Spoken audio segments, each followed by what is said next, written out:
And just like that, we're heading into July. It's the perfect time to pause and reflect as we hit the year's midpoint. Seriously, take the time to evaluate your progress and gauge where you are right now with your business goal. With a mid-year review, it allows you to check in and realign yourself. Let's be real. The New Year's excitement vanished months ago. So it's time to capture a little bit of that magical energy as we turn the corner into the second half of 2024.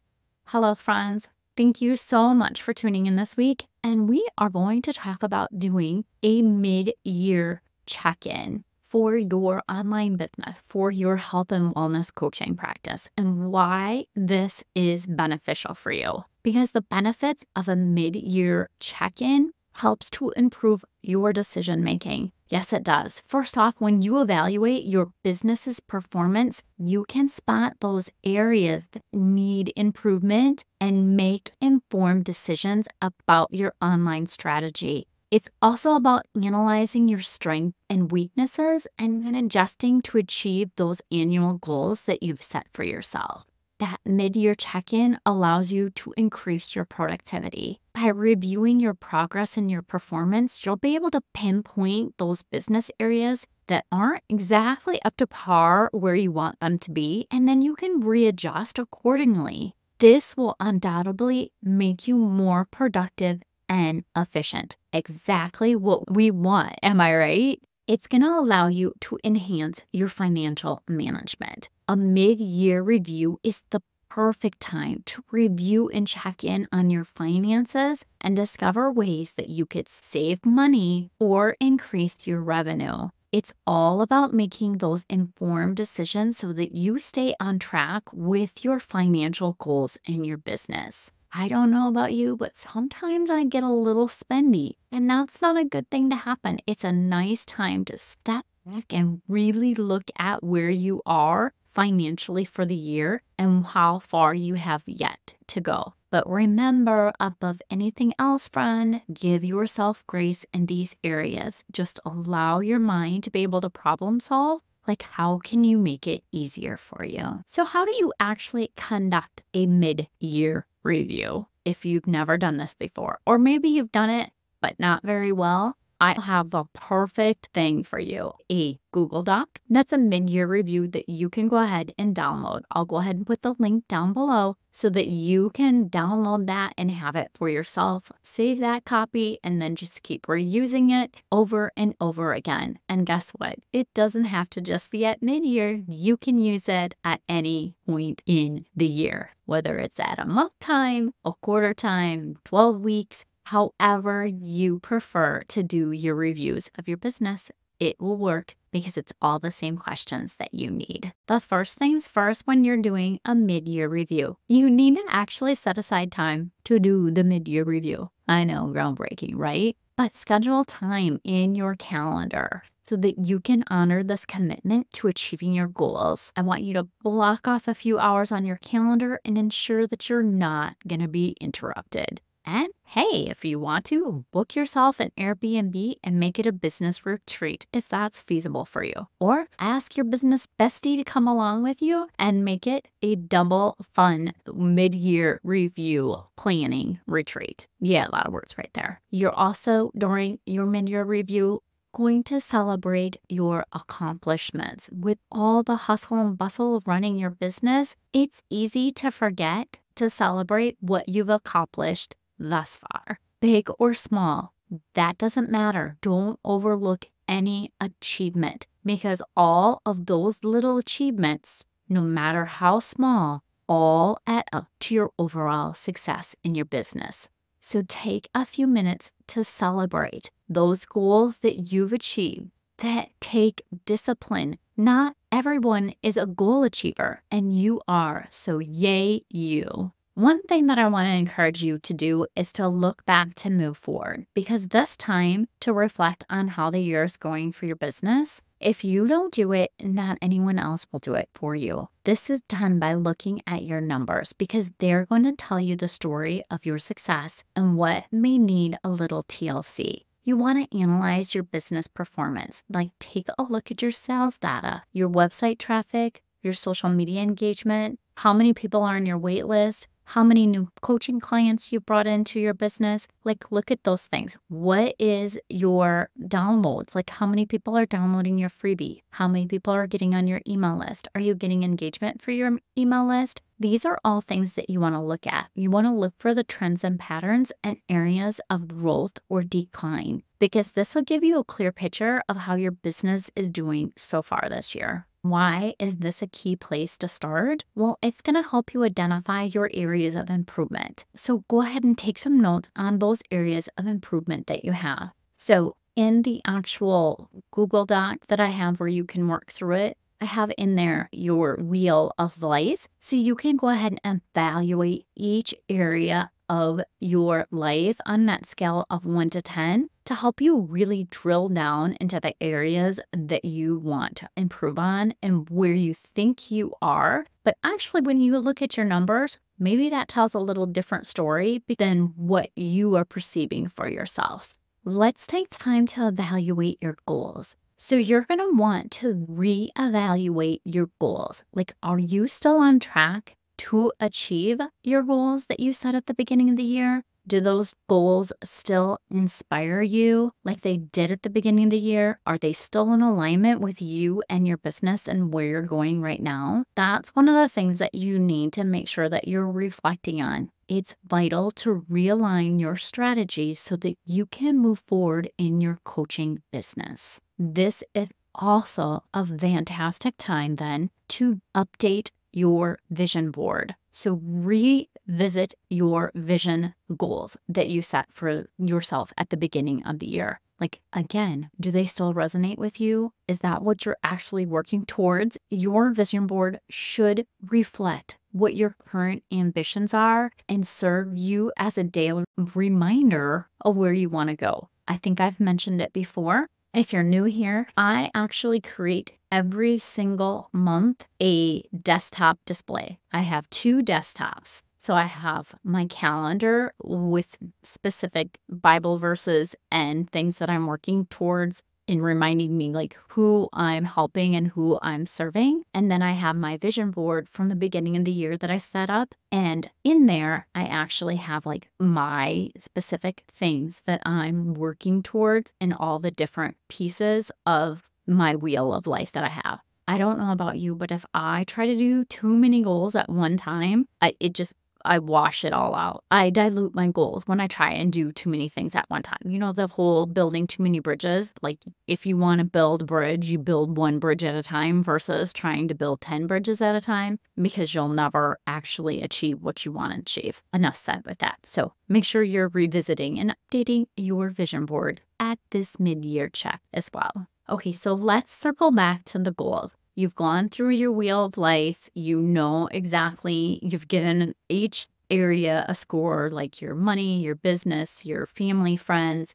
love relationships, personal growth, self-care, mind, body, spirit, your home environment, and your you time, your fun and leisure time. So you've scored all of that. You know exactly what's there. And now you're going to actually take time to evaluate what are your top 3 most important goals. Like, if you, first, I want you to do one goal. Like, if you were to do just one thing, one goal before the end of the year, you will feel like you completely crushed your year because of that. What is that? And then I want you to take that one goal, start with that one goal, and then you have 2 backup goals that you're also setting, but put them in the goal setting framework with the SMART framework. So how you do that, because this is one of the things that I kind of struggled with like for years. You know, like it made sense to me, but yet I couldn't quite wrap my brain around it with the traditional SMART goal acronym. But during my coach certification, when I studied the SMART goal acronym with NLP, they had a little bit of a different spin on setting achievable outcomes, and that helped me be a little bit more successful and make that goal planning a little bit easier with the SMART thing. So SMART can be any of these things. You want it to be specific. You want it to be simple. Everything needs to be simple. Like your marketing, your business, it needs to be simple. You have enough going on. Don't make it overcomplicated. And the most important S that I personally think in here is you can actually see yourself achieving that goal. You can sit down and visualize yourself during a daily visualization of yourself achieving that goal and how excited you'll be when you actually achieve it. The M is measurable and meaningful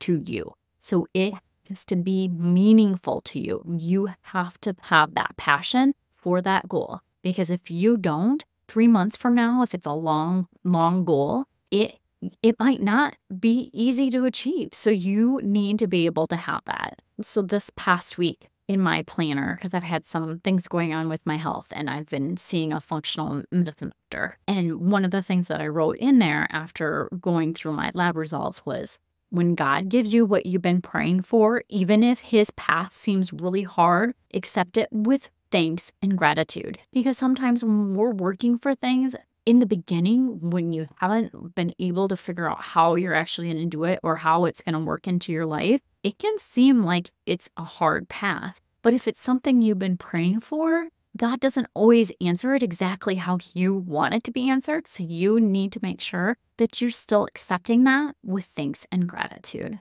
A, as if you have it now. So that's what that A could mean. So like, you have that right now. It's achievable. You know you can obtain it. It's actionable. It's part of all areas of your life. It's going to bring such benefit to you, and it'll affect all areas of your life. R can be realistic and responsible. So you need to make sure you're setting realistic goals that are being responsible for yourself. T is time to bound towards what you want. So what are you working towards? It's always good to have a little bit of a time frame in there so that you know when you've actually got there.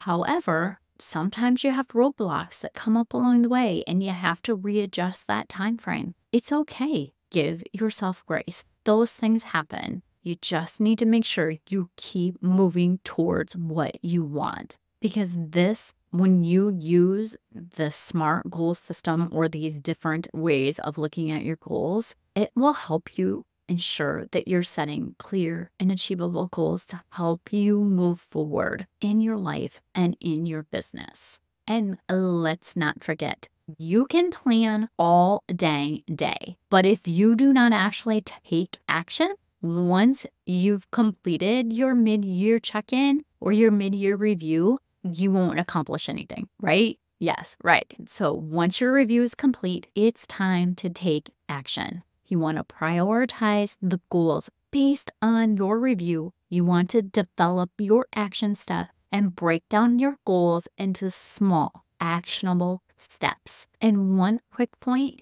you can hire freelancers, consultants, or employees to help support you as you're trying to achieve your goals and taking your business to the next level. If there's something that you want to do that you're not comfortable with, not familiar with, never done it before, there's no harm in looking at hiring somebody to help you with that. And I say that because they're going to help you get to that goal faster. And yeah, you might be going, I can't afford it. Well, if that's your first thought of I can't afford it, I want you to actually look at if you truly can, because when you're working on learning something that somebody else is an expert at whatever hourly rate that you're not receiving. So if you coach people at $100 an hour, when you are spending 10 hours a week trying to learn something, you're taking money out of your pocket because you're taking away from being able to make an impact on the clients that you're serving. If you're spending time doing that, it's okay to hire that extra help if you need it. Think of it that, like, how much money are you leaving on the table if you actually do the work yourself versus hiring it out? Oh, enough about that. I'm getting off my soapbox. Okay, friends, before we wrap this up, let's just do a quick step-by-step review of our simplified mid-year review. You want to schedule your review? Make sure you download the mid-year review Google Sheet. I'll put the link down below in the show notes. You want to make sure that you're evaluating and adjusting your goals using the SMART framework. You want to update that vision board. You want to make sure you're implementing any changes and taking action. And don't forget to celebrate your achievements. Your mid-year review is your roadmap for the second half of the year. By keeping it simple and actionable, you ensure that you can easily follow through on your plans without feeling stressed or stretched too thin. Remember, the goal is to make running your business as smooth and efficient as possible. Thank you so much for listening. I appreciate you, and I hope you have a wonderful week.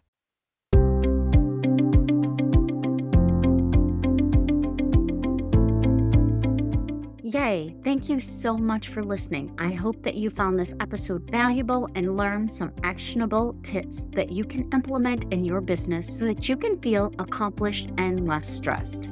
If you enjoyed this show, please take a quick minute to share this with your business bestie, subscribe, and leave a review. It helps me reach more business owners just like you. And if you have any questions or topics you'd like me to cover in future episodes, please reach out to me on my website. I've created a form just for you. Remember, with the right system and mindset, you can achieve the success your heart desires. Thank you for tuning in. I look forward to chatting with you next time. I appreciate you, and I hope you have a wonderful week. And don't forget, let's grow, friends.